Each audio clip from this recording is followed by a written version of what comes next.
Good morning, students. Students, in previous module, we are discussed about zones of candle flame. In that, we study about the innermost and middle zone. Today, we are discuss about outermost zone, fuel, characteristic of fuel, classification, and harmful effect of fuel. Let's start with outermost zone. ये सबसे flame का बाहर का zone होता है। In this zone there is a plenty of air around it, so complete combustion of wax vapor take place, producing carbon dioxide and water vapor. It is the highest temperature in the flame. In other words, it is the hottest zone of the flame. Outermost zone is a quite thin and non-luminous. At the base of wick, there is an oxygen-rich region where carbon monoxide burn in burn with blue color. This region flame is called blue zone. Goldsmith blow the outermost zone of the flame with the metallic blowpipe for melting the piece of gold, silver into desired shapes to make jewelry. When air is blown through a blowpipe into flame, it helps in the rapid combustion of unburned fuels and hence make the flame hotter, sufficient to make melt gold and silver. Outer most zone ये सबसे flame का बाहर का zone होता है और वो सबसे हॉटेस्ट जोन होता है।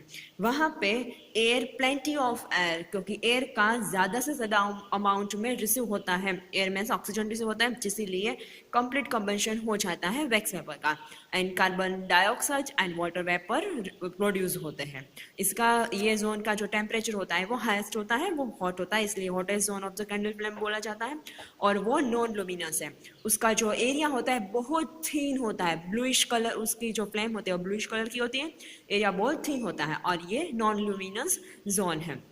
गोल्डस्मिथ जो होते हैं वो क्या करते हैं, जो ज्वेलरी बनानी होती है तो वो क्या करते हैं कि गोल्ड को सिल्वर को अगर मेल्ट करना है, डिफरेंट डिफरेंट शेप देने हैं, तो वो क्या करेंगे, एक ब्लो पाइप होती है यहाँ पे। फॉर एग्जांपल यहाँ पे मैंने कैंडल रखी है, यहाँ पे मैंने ब्लो पाइप रखी है।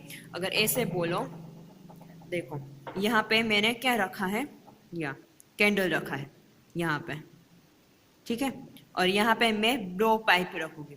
यहाँ से ब्लो पाइप से वो एयर ब्लो करेंगे, जैसे एयर ब्लो करेंगे तो ये पूरा ये जो आफ्टर मोस्ट जोन है, जो हाईएस्ट टेम्परेचर है उसका, तो यहाँ से ये फ्लेम, यहाँ पे मैंने कोई भी चीज़ रखी है लाइक बेंगल है, मुझे वो मेल्ट करना है, देखो आपको यहाँ पे दिखाया है CSM, तो वो जिसको भी आपको मेल्ट करना है तो ये आउटर मोस्ट जोन है, वो उसका हाई टेम्परेचर क्या होगा, यहाँ पे पूरा एक्सपांड होगा और एक्सपांड होके वो क्या हो जाएगा, ये पूरा हॉट हो जाएगा, गर्म हो जाएगा।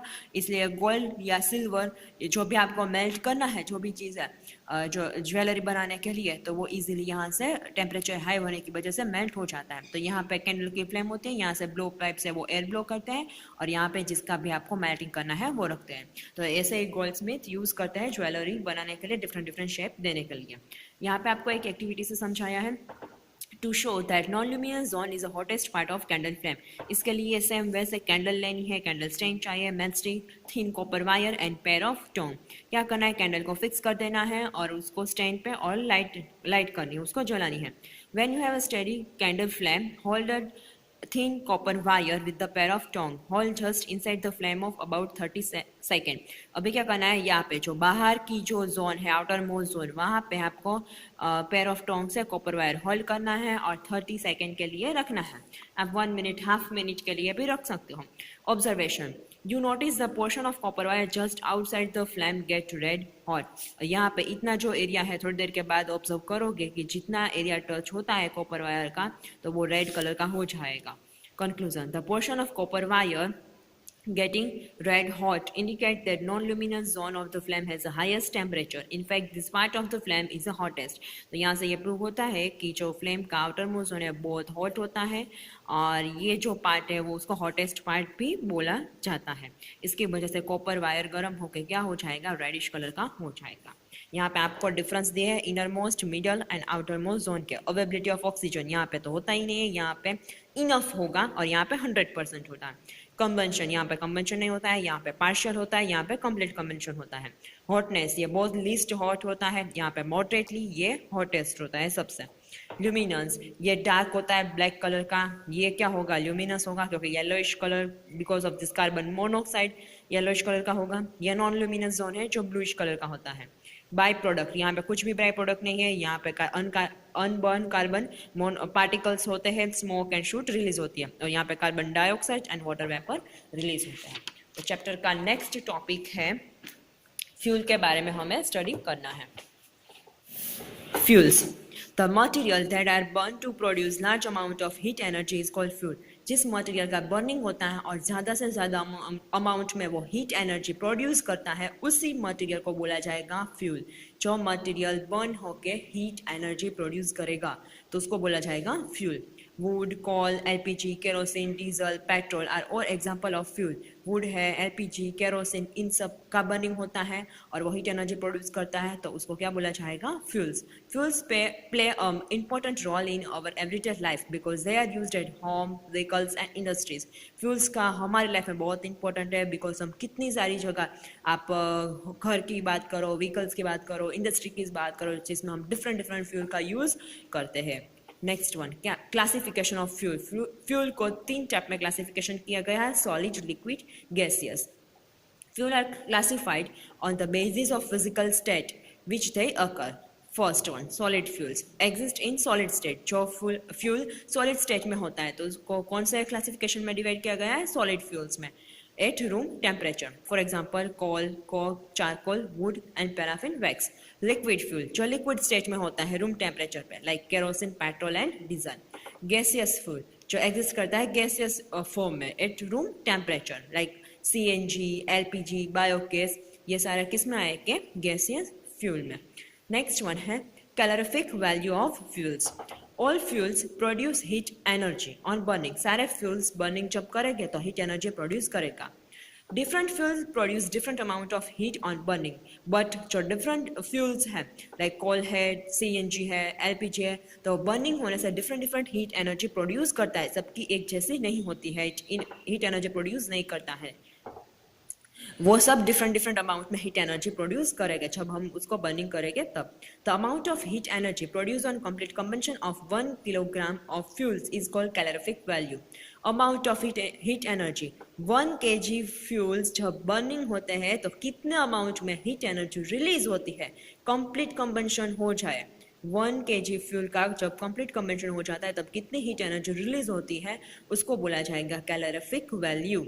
Calorific value of fuel is expressed in kilojoule per kilogram। kg पर किलोग्राम में कितने किलोजूल हीट एनर्जी प्रोड्यूस होती है, तो उसका यहाँ एक्सप्रेस उसका जो यूनिट है वो है kg पर किलोजूल पर kg या पर kilogram. It is determined weather given fuel is a good fuel और नॉट, और यहाँ से ये भी पता चलता है कि यह फ्यूल गुड है कि नहीं, वो हीट एनर्जी कितने अमाउंट में प्रोड्यूस कर रहा है कि नहीं। तो यहाँ पे आपको डिफरेंट डिफरेंट फ्यूल्स के एग्जांपल दिए हैं और कितनी कैलोरीफिक वैल्यू, कितनी हीट एनर्जी प्रोड्यूस होती है पर केजी किलोग्राम के हिसाब से, तो वो आपको यहाँ पे याद रखना है। सबसे ज़्यादा किसकी है, सबसे कम किसकी है, काउ डंग है, वुड है, coal, biogas, diesel, kerosene oil, natural gas, petrol, CNG, LPG and hydrogas, तो सबकी यहाँ पे कैलोरीफिक वैल्यू दी गई है। Next one, characteristic of ideal fuel. Fuel होता है उसकी कैरेक्टरिस्टिक क्या होनी चाहिए, जो आइडियल फ्यूल है, जो अच्छा वाला हम बोलते हैं, तो उसकी कैरेक्टरिस्टिक क्या होनी चाहिए। First one, it should be fairly cheap and easily available. जो फ्यूल हम यूज़ करते हैं या यूज़ हमें करना है वो चीप होना चाहिए, इतना ज़्यादा अगर हाई कॉस्ट में होगा तो हम यूज़ नहीं कर पाएंगे, सारे लोग नहीं कर पाएंगे, एंड इजीली अवेलेबल होना चाहिए। Second, it should be easy to handle, safe to transport and convenient to store. उसको ईजी हैंडल करना ईजी होना चाहिए, ट्रांसपोर्ट ईजिली हो जाना चाहिए, सेफली ट्रांसपोर्ट होना चाहिए एंड कन्वीनियंट होना चाहिए स्टोर करने के लिए। रूम टेम्परेचर पे करो या गोडाउन पे करो, कहीं पे भी आप स्टोर करो तो कन्वीनियंट होना चाहिए। It should B burn smoothly, और जब वो बर्न होता है स्मूथली बर्न होना चाहिए, इनकम्प्लीट कंबंशन नहीं होना चाहिए। It should have high calorific value, उसकी कैलोरीफिक वैल्यू ज़्यादा होनी चाहिए, अगर ज़्यादा होगी तो ही वो ज़्यादा हीट एनर्जी प्रोड्यूस करेगा। It should not produce harmful and irritating fumes during burning. जब उसका बर्निंग करते हैं तब वो हार्मफुल एंड इरिटेटिंग फ्यूल्स हैं, स्मोक है, वो रिलीज नहीं करना चाहिए। It should not leave ash after burning, burning होने के बाद वो एश रिलीज नहीं करना चाहिए। It should have a proper ignition temperature, उसका इग्निशन टेम्परेचर प्रॉपर होना चाहिए, बहुत कम भी नहीं और बहुत ज़्यादा भी नहीं होना चाहिए। तो यहाँ पे आपको आइडियल कैरेक्टरिस्टिक दी है जो आपको याद रखनी है। Next one, burning of fuel leads to harmful effect. जब फ्यूल का बर्निंग होता है तो क्या क्या हार्मफुल इफेक्ट होती है उसके बारे में दिखाया है। Due to technological advancement and tremendous increase in population, जैसे टेक्नोलॉजी बढ़ रही है, पॉपुलेशन बढ़ रहा है, और energy need have increase manifold, तो हमारी एनर्जी की रिक्वायरमेंट भी बढ़ रही है। We are now burning more and more fuels, क्योंकि अगर एक ही घर में क्या था, पहले हमारे घर में 2 व्हीकल्स थे, फिर जैसे पॉपुलेशन बढ़ेगी, पीपल्स बढ़ेंगे घर में, तो क्या होगा कि डिमांड बढ़ेगी, तो हम ज़्यादा 2 व्हीलर परचेस करेंगे, तो उसमें पानी से तो चलता नहीं है, तो हम क्या डालेंगे, फ्यूल डालेंगे। तो ऐसे ही हमारी डिमांड बढ़ने की वजह से हमारी फ्यूल की रिक्वायरमेंट बढ़ रही है। This increased use of fuels has several harmful effects on the environment, और फ्यूल का जो हमारी जो उसकी नेसेसिटी बढ़ रही है, तो वो एनवायरनमेंट को कितना ज़्यादा हार्मफुल इफेक्ट हो रहा है, हमें भी कितना ज़्यादा हार्मफुल इफेक्ट कर रहा है। तो ऐसे तो मैंने किसका एग्जांपल आपको दिया, सिर्फ पेट्रोल एंड डीजल का दिया, तो ऐसे तो कोल है, कोक है, एलपीजी है, उन सब का भी डिमांड बढ़ रहा है। Burning of fossil fuels like coal, petroleum, diesel produce various air pollutants like carbon monoxide, carbon dioxide, oxides of sulfur, nitrogen and unburned carbon particles cause air pollution. जब फ्यूल्स का बर्निंग करते हैं, specially fossil fuels का burning होता है, like कोल है, petrol है, diesel है, तब एयर पोल्यूटेंट्स एनवायरनमेंट में रिलीज होता है, लाइक कार्बन डाइऑक्साइड है, कार्बन मोनोऑक्साइड है, सल्फर एंड नाइट्रोजन ऑक्साइड्स है, अनबर्न कार्बन पार्टिकल्स है। तो ये सारा क्या कर रहा है, एयर पोल्यूशन क्रिएट कर रहा है। Fuels are mainly hydrocarbons, fuel है वो मेनली हाइड्रोकार्बन से बना है, जिसमें ज़्यादा अमाउंट में कार्बन एंड हाइड्रोजन्स होते हैं। The product formed on combustion depend upon the supply of oxygen, और कौन सा हार्मफुल इफेक्ट रिलीज हो रहा है वो डिपेंड है कि कंबंशन के दौरान उसको कितना अमाउंट में ऑक्सीजन मिल रहा है। अगर कंप्लीट मिलेगा तो डिफरेंट एयर पोल्यूटेंट्स रिलीज हो गए, अगर इनकम्प्लीट कंबंशन होगा तो भी डिफरेंट एयर पोल्यूटेंट्स रिलीज हो गए एटमॉस्फेयर में। तो फर्स्ट कार्बन मोनोऑक्साइड कब रिलीज होता है, जब अनबर्न कार्बन पार्टिकल्स रिलीज होते हैं तब। जब फ्यूल का अनबर्निंग होता है, इनकम्प्लीट कंबंशन होता है। When fuel containing hydrocarbons burn in insufficient supply of oxygen, जब फ्यूल को सफिशिएंट ऑक्सीजन नहीं मिलेगा तब उसका इनकम्प्लीट कंबंशन होगा फ्यूल का, एंड वो कौन सा गैस रिलीज करेगा, carbon monoxide, water and energy release करता है। For example, incomplete combustion of methane. Methane is a fuel. Methane is a used primarily fuel to make a heat and light. It is also used to manufacture organic chemicals. Produce carbon monoxide, water and energy. जब भी आपको क्या दिया है कि जब भी methane का इनकम्प्लीट कंबंशन होता है तब उसमें से carbon monoxide, water and energy release होती है। Methane means CH4 oxygen. Methane जब एयर के साथ रिएक्ट करेगा तब उसको कंप्लीट ऑक्सीजन नहीं मिलेगा, इसलिए इनकम्प्लीट कंबंशन होगा, तब carbon monoxide, water and energy release होता है। तो यहाँ पे हमने 7th स्टैंडर्ड में यहाँ पे इक्वेशन बैलेंस करना होता है। हम चैप्टर नंबर 4 में स्टडी करेंगे। यहाँ पे 2, यहाँ पे 3, यहाँ पे 2, यहाँ पे 4 कैसे लिखा है वो यहाँ पे जस्ट इंट्रोडक्शन आप दे देती हूँ, बैलेंसिंग कैसे किया जाता है, बट हम वो 4th चैप्टर में स्टडी करेंगे।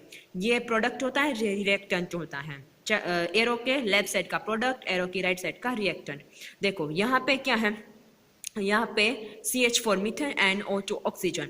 तो यहाँ पे कार्बन कितने हैं, 1, यहाँ पे कार्बन कितने हैं, 1, यहाँ पे हाइड्रोजन कितने हैं, 4, यहाँ पे हाइड्रोजन कितने हैं, 2। तो अगर मैं यहाँ पे, अगर ये यहाँ पे मैं ऐसे कर दूँ, 2 कर दूँ तो 4 हो जाएंगे। देखो ये सब, अगर CH4 oxygen, carbon monoxide, hydrogen and energy, देखो यहाँ पे कार्बन कितने हैं, 1, यहाँ पे कार्बन 1, हाइड्रोजन 4, हाइड्रोजन 2, ऑक्सीजन 2, यहाँ पे ऑक्सीजन कितने हैं, 2। तो अनबैलेंस क्या है, यहाँ पे ऑक्सीजन 2 है, ऑक्सीजन 2 है, कार्बन 1 है, कार्बन 1 है। तो अनबैलेंस क्या है, हाइड्रोजन अनबैलेंस है। तो यहाँ पे मैंने हाइड्रोजन को क्या कर दिया, ऐसे 2 कर दिया। यहाँ पे 4 है, तो यहाँ पे मुझे अगर 4 करने हैं तो मैं यहाँ पे 2 कर दूँ तो यहाँ पे 4 हो जाएंगे। बट ये 2 ऐसे दोनों को लगा, तो यहाँ पे हाइड्रोजन कितने हो गए, ऑक्सीजन कितने हो गए, देखो ये 2 ऑक्सीजन प्लस 1, तो यहाँ पे ऑक्सीजन कितने हो गए, 3 हो गए, हाइड्रोजन तो 4 हो गया, बट ऑक्सीजन कितने हो गए, 3 हो गए। तो हमें इस साइड भी ऑक्सीजन 3 करना पड़ेगा, ठीक है। तो हम क्या करेंगे, यहाँ पे 3 ऐसे कर देंगे, ठीक है। तो यहाँ पे कितने हो गए अभी, 3 2 6, तो यहाँ पे तो ऑक्सीजन क्या हो गया, 6 हो गए।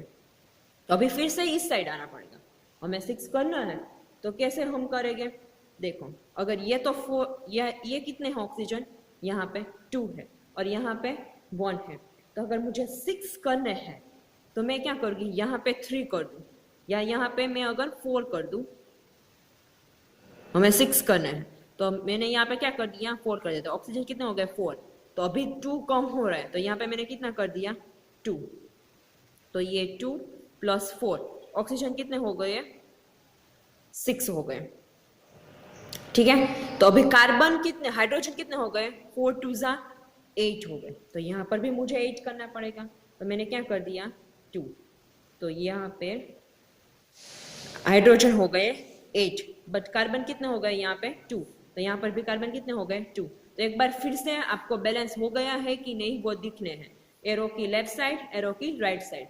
देखो एरो की लेफ्ट साइड थे 2 carbon 2 carbon, 8 hydrogen, 4 2 8 hydrogen. Oxygen कितने हैं, 6, यहाँ पे 2 और यहाँ पे 4, तो ऑक्सीजन क्या हो गए, 6। दोनों साइड क्या हो गया, बैलेंस हो गया। ऐसे केमिकल इक्वेशन बैलेंसिंग करना होता है, जो हम चैप्टर नंबर 4 में स्टडी करेंगे, ठीक है। तो यहाँ पे सिर्फ मैंने ओवरव्यू दिया है, फिर हम चैप्टर 4 में देखेंगे। Carbon monoxide is a very poisonous gas. Carbon monoxide है, बहुत पॉइजनियस गैस है। On a cold winter night it is dangerous to sleep in a closed room with a coal burning inside. It is because no fresh air can enter room, and when coal burns in insufficient supply of oxygen, a lot of carbon monoxide is produced. This can lead to suffocation or may even death. Carbon monoxide poisonous gas है। Even आप cold winter में अगर कोई भी कोल burning करके आप बैठे हो, हम अभी कैसे विंटर में करते हैं और रूम मेरा पूरा पैक कर दिया है, तो आपको क्या होगा कि जो फ्यूल है कोल का बर्निंग हो रहा है वो अनसफिशिएंट होगा, क्योंकि उसको ऑक्सीजन ने प्रॉपर्ली नहीं मिलेगा, तो अनबर्न होगा, वो कंप्लीट उसका बर्निंग नहीं होगा।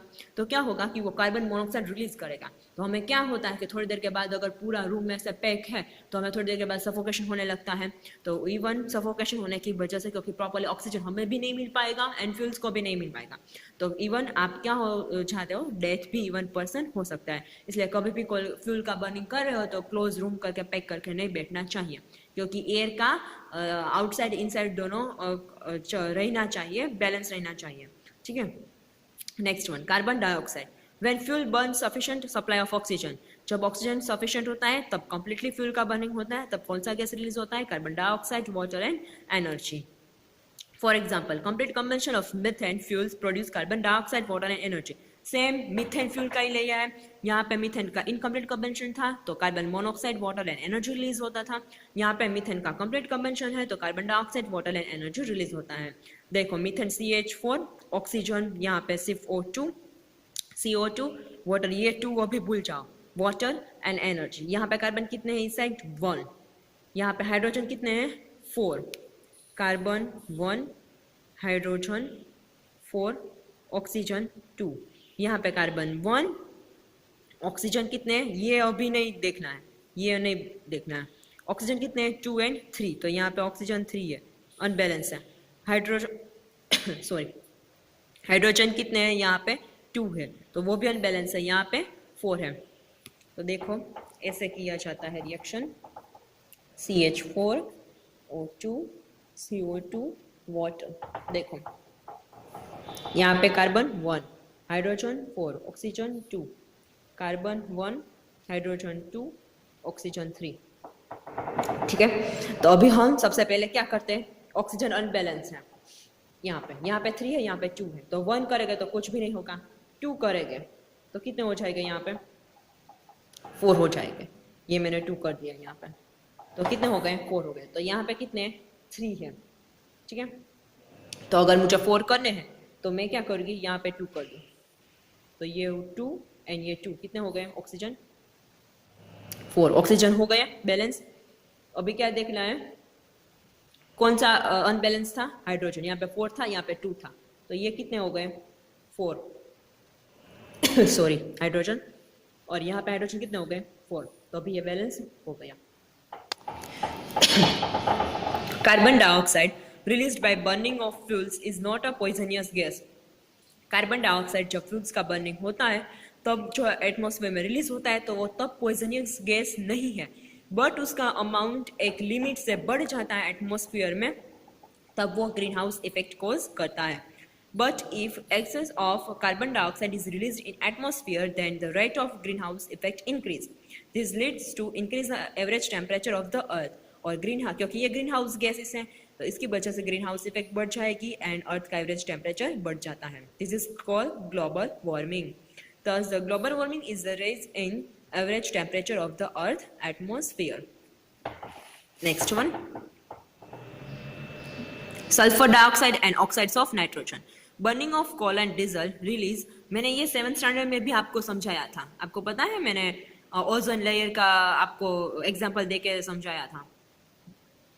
Burning of coal and diesel release sulphur dioxide gas. जब भी कोल एंड डीजल का बर्निंग होता है तब सल्फर डाइऑक्साइड गैस एटमॉस्फेयर में रिलीज होते हैं। It is extremely suffocating and corrosive gas. ये एक्सट्रीमली सफोकेटिंग गैस है प्लस कोरोसिव। अगर कहीं पे भी क्या होता है कि जनरली ये जो ऑक्साइड्स के फॉर्म में होता है बट वो पानी के साथ रिएक्ट करता है तो एसिड बन जाता है, तो उसका नेचर है कोरोजिन है, काट लागी है, हम गुजराती में ऐसे बोलते हैं।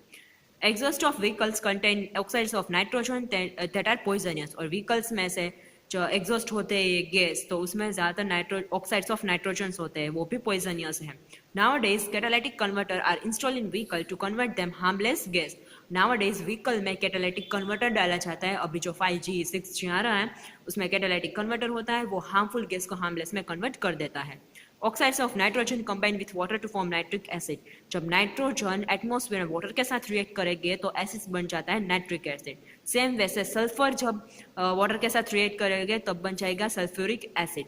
और ये दोनों बारिश के पानी के साथ नीचे आएंगे तो उसको बोला जाएगा एसिड रेन। ये कंसेप्ट 7th में भी आ गया है। It destroy the marbles, limestone, metallic structure, plant, soil and because of its corrosive nature. और ये मार्बल है, लाइमस्टोन है, मेटल से बना हुआ कोई स्ट्रक्चर है, बिल्डिंग्स में हमने आयरन यूज़ किया है, प्लांट है, सोइल है, उन सबको क्या करेगा डैमेज कर देगा बिकॉज उसका नेचर है वो कोरेसिव होता है। प्लांट में एसिडिटी बढ़ जाएगी तो डिजीज आ जाएगा, सोइल में एसिडिटी बढ़ जाएगी तो सोइल प्रॉपरली प्लांट को ग्रोथ नहीं कर पाएगी। मार्बल्स होते हैं वो बारिश होती है क्योंकि बारिश में ये एसिड नीचे आते हैं तो मार्बल्स येलोइश कलर के हो जाएंगे, तो ये सारी इफेक्ट उसके ऊपर होगी। SPM, suspended particulate matter. Burning of fuels contain carbon and its compound release ash and fine unburned carbon particles in the air. Fuel का burning होता है उसमें कार्बन एंड जो उसके कंपाउंड्स होते हैं एश एंड फाइन अर्बन जो unburnt carbon particles है वो एयर में रिलीज होते हैं। This particles are called suspended particulate matter SPM. Excess amount of these particles in air reduce visibility to few meters. It also adversely affect respiratory system of organism. क्योंकि ये जब भी क्या होता है कि जो आप जनरली स्मोक जैसा आपको दिखता है, पता है कि हमें पूरा फोग जैसा आपको दिखाई देता है, तो ऐश है, फाइन जो कार्बन पार्टिकल्स है वो अनबर्न हो जाता है।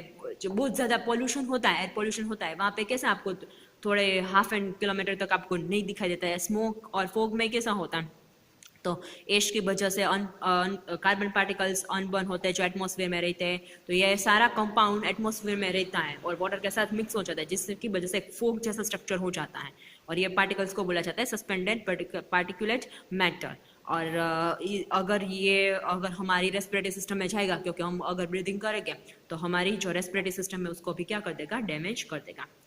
नेक्स्ट आपको दिया है केयर फॉर एनवायरनमेंट। तो हमें फॉसिल फ्यूल्स का, हमें एनवायरनमेंट को अगर बचाना है ये सारे जो हार्मफुल गैसेस है उससे, तो हमें फ्यूल जो फॉसिल फ्यूल्स का जो हम अमाउंट यूज़ करें वो रिड्यूस करना चाहिए। उसके कंपेरिजन में अल्टरनेटिव सोर्स जो नेचुरल सोर्स है वो यूज़ करना चाहिए, लाइक हाइड्रो इलेक्ट्रिसिटी है, विंड एनर्जी है, सोलर एनर्जी, उन सब का यूज़ करना चाहिए। More efficient fuel machines use करना चाहिए, नाउ डेज अभी आ रही है, जिसकी वजह से क्या हो कि जो फ्यूल्स यूज़ करे उसका कंप्लीट कंबंशन हो जाए, क्योंकि इनकम्प्लीट रहेगा तो कार्बन मोनोऑक्साइड ये सारे गैसेस रिलीज हो गए। एंड नाउअडेज जो क्लीन फ्यूल है लाइक CNG है उसका यूज़ करना चाहिए, क्योंकि वो ये सारे फ्यूल्स के कंपैरिजन में कम हार्मफुल इफेक्ट, जो हार्मफुल प्रोडक्ट है वो कम रिलीज करता है। तो इसके साथ ही हमारा चैप्टर नंबर आपको जो 6 है कंबेंशन एंड फ्लेम का ख़त्म होता है। ठीक है स्टूडेंट।